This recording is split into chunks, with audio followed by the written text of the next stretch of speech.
Hello বন্ধুরা, আজকে 18ই মে 2023। আজকে ইন্টারন্যাশনাল মিউজিয়াম ডে। আজকে আমরা প্রাগ শহরের 4টে বড় বড় মিউজিয়াম দেখে নিয়েছি, সেটা নিয়েই আজকের ভিডিও। আর আজকে কেন আমরা এই ভিডিওগুলো করলাম, কারণ প্রথমত আজকে ইন্টারন্যাশনাল মিউজিয়াম ডে, দ্বিতীয়ত আজকে বেশিরভাগ মিউজিয়ামই এখানে কিন্তু ফ্রি, আর কিছু কিছু মিউজিয়াম আছে সেগুলো রিডিউসড প্রাইসে টিকিট পাওয়া যায়। 1977 সালে ইন্টারন্যাশনাল কাউন্সিল অফ মিউজিয়াম এর তরফ থেকে 18ই মেকে বেছে নেওয়া হয় ইন্টারন্যাশনাল মিউজিয়াম ডে হিসাবে। এবার মিউজিয়াম আমাদের সোসাইটির জন্য একটি খুবই গুরুত্বপূর্ণ অংশ। মিউজিয়াম আমাদের সোসাইটির জন্য কেন প্রয়োজন? কারণ এই মিউজিয়ামের মধ্যে আমরা বিভিন্ন রকমের তথ্য পেয়ে থাকি, যেরকম আমাদের ইতিহাস, আমাদের কালচার, সংস্কৃতি, আমাদের এই জলবায়ু, আমাদের ভূমণ্ডল সমস্ত সম্পর্কে কিন্তু আমরা তথ্য পেয়ে থাকি। সেই জন্য মিউজিয়াম কিন্তু আমাদের সোসাইটির একটা খুবই গুরুত্বপূর্ণ অংশ। আর এই কারণের জন্যই এই 18ই মে ইন্টারন্যাশনাল মিউজিয়াম ডে পালন করা হয়। তো আমরা এখন চলে এসেছি ন্যাশনাল গ্যালারিতে, ন্যাশনাল গ্যালারি অফ প্রাগ। তো এই ন্যাশনাল গ্যালারি প্রাগের অনেক কটা শাখা আছে, মানে অনেক জায়গায় এই ন্যাশনাল গ্যালারিটা ছড়িয়ে আছে বিভিন্ন বিল্ডিংয়ে। তার মধ্যে একটা বিল্ডিং হচ্ছে আমাদের পেছনে ট্রেড ফেয়ার প্যালেস। তো এখানে কিছু এক্সিবিশন আছে, সেটা আমরা এখন দেখতে যাব।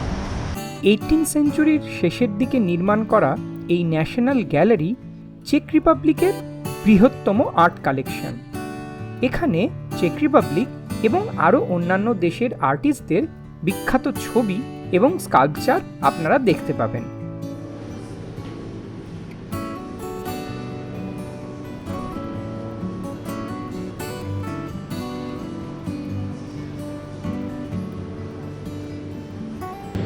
আমরা প্যারিসে পিকাসোর মিউজিয়াম দেখেছিলাম, পাবলো পিকাসোর মিউজিয়াম।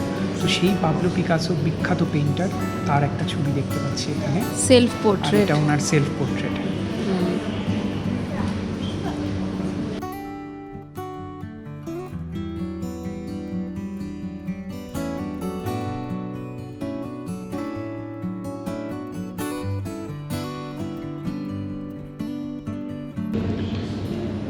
এই ছবিটা খুব ফেমাস, ছবিটার নাম হচ্ছে মার্ডার ইন দ্য হাউস।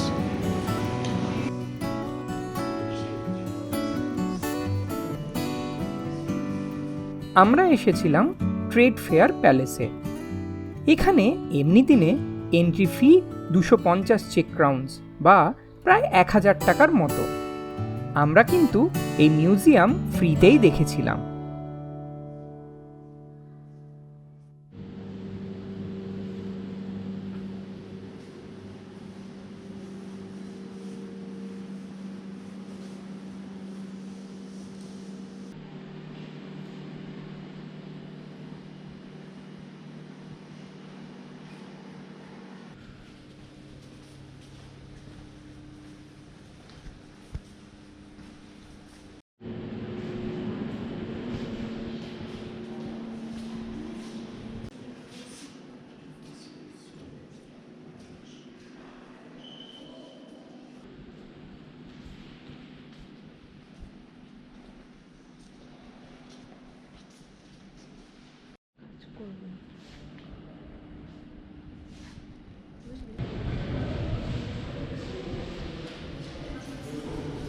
আমরা এখন ন্যাশনাল টেকনিক্যাল মিউজিয়ামের দিকে যাচ্ছি।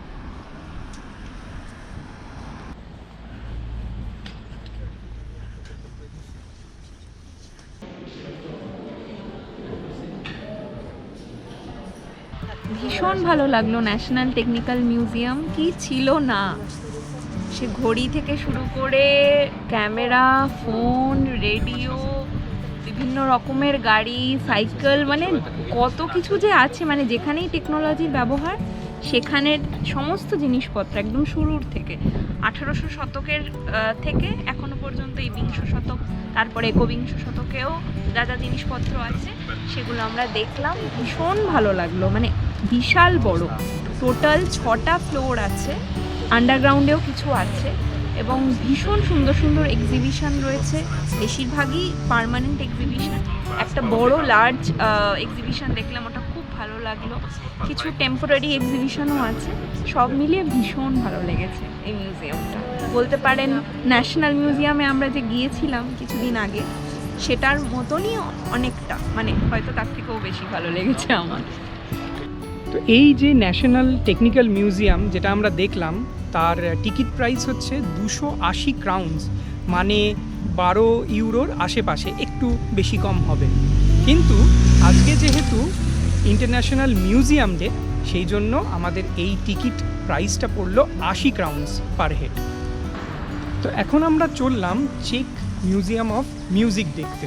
তো এখান থেকে আমরা চললাম, আমাদের একটা ট্রাম ধরতে হবে, সেই ট্রামে করে আমরা পৌঁছে যাব।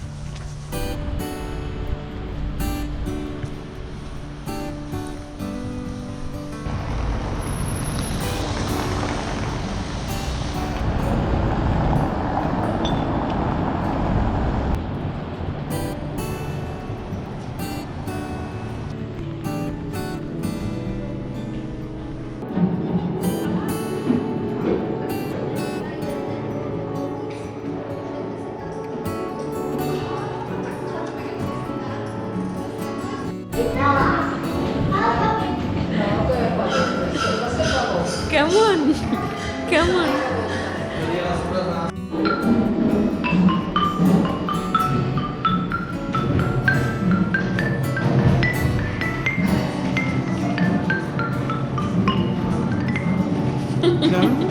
হ্যাঁ, খুব ভালো।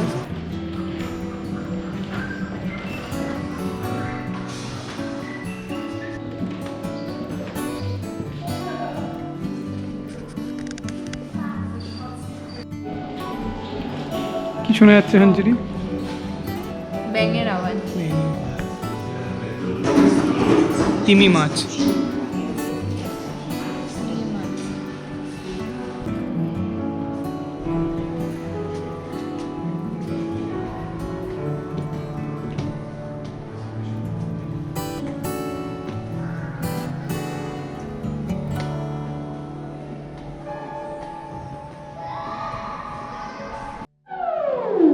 কি হচ্ছে সঞ্চারী এটা?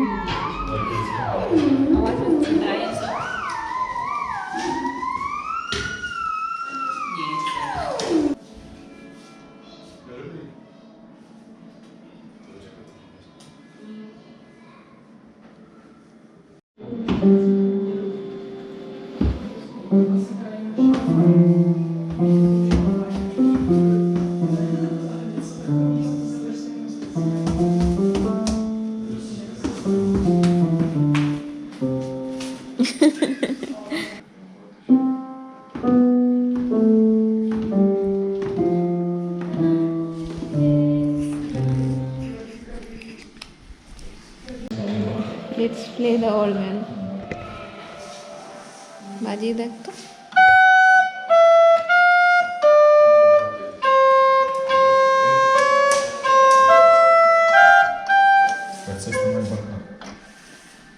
দিয়ে হাওয়া করতে হবে।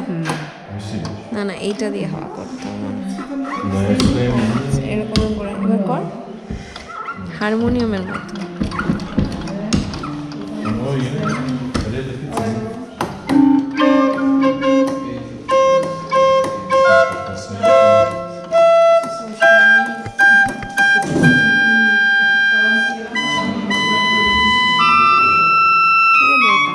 ছেড়ে দে।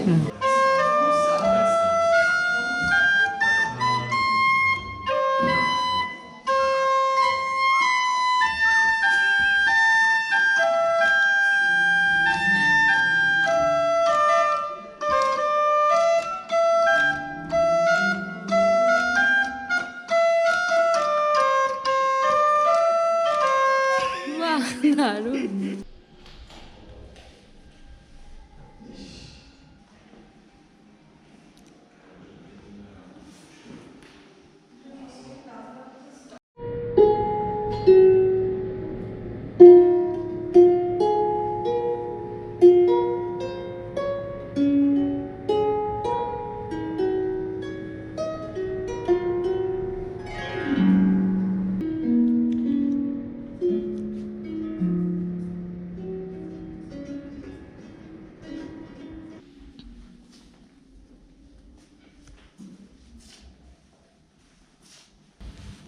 গোপী গাইন বাঘাবাইনে যেরকম বাঘার ঢোলটা ছিল একটা ওই রকম, তবে ওর থেকে অনেক বড়। অ্যাকর্ডিয়ন চকচক করছে, সব মণিমুক্ত লাগানো আছে মনে হয়। দামি অ্যাকর্ডিয়ন।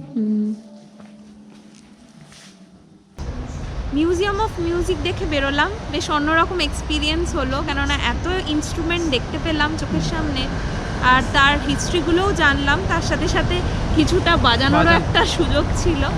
বেশ ভালো লাগলো, মজার লাগলো। আর প্রথম সেকশনটায় দেখছিলাম বাচ্চারা ভীষণ মজা পাচ্ছিল, বিভিন্ন পশু পাখির ডাক শুনতে পাচ্ছিল, আর আবার সিলেক্ট করছিল নিজেরাই। বেশ ভালো লাগলো। মানে এই তিমি মাছটা এরকম দেখতে ছিল। হ্যাঁ, এই তিমিটা এরকম ছিল, দারুণ সুন্দর। এবার কাছে নিয়ে যা, আস্তে আস্তে ও ট্র্যাক করবে, তুই যেরকম ভাবে নিয়ে যাবি। জল দেখাচ্ছে, হ্যাঁ, জলের বুঁদ বুঁদ নড়ছে। হ্যাঁ, ওপরে জল, পেটের কাছে যা। এবার মুখটা দেখ, কত মাছ ঘুরছে। এবার মুখটা দেখা। ও, আমরা মুখের তলায় চলে এসেছি, এই যে মুখটা। আমাদের শেষ গন্তব্য ছিল ন্যাশনাল মিউজিয়াম। অল্প সময়ের জন্য হলেও আমরা ফ্রিতেই ঢুকতে পেরেছিলাম। এর আগে আপনাদের ন্যাশনাল মিউজিয়ামের একটি বিস্তারিত ভিডিও দেখিয়েছিলাম।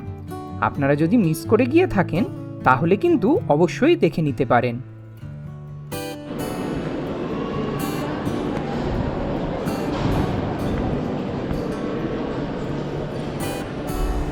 আমাদের আজকের পর্বটা যদি আপনাদের ভালো লাগে তাহলে একটা লাইক করতে কিন্তু একদমই ভুলবেন না।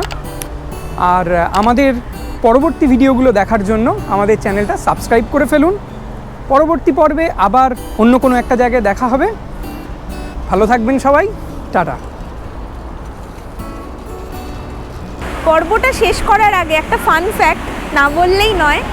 এই ন্যাশনাল মিউজিয়ামের এই ঝর্ণাটার সামনেই কিন্তু শাহরুখ খান আর জুহি চাওলা অভিনীত ডুপ্লিকেট সিনেমাটা শুটিং হয়েছিল। আমরা তখন অনেকই ছোট, আমরা যারা 90s-এর ছেলেমেয়েরা তারা সবাই এই সিনেমাটা হয়তো দেখেছে এবং মনেও আছে। তো এইখানে কিছু গানের শুটিং হয়েছিল। এই সিঁড়ি দিয়ে শাহরুখ খান নেমে গান করতে করতে নামছিল এবং জুহি চাওলাও তার সাথে ছিল। আর এই ঝর্ণাটাও খুব পরিচিত জায়গা। সামনে রয়েছে ওয়েন্সেসলাস স্কোয়ার। ওয়েন্সেসলাস স্কোয়ারের ওখানেও কিন্তু শুটিং হয়েছিল। ওই গানটা অনেকটা ওই লালাই লাই লাই লালাই লালাই লাই লালাই লাই লাই লালাই লালাই লাই এরকম ছিল গানটা। তাহলে কেমন লাগলো এই ফান ফ্যাক্টটা জেনে? ভালো না? চলুন তাহলে, গুড বাই।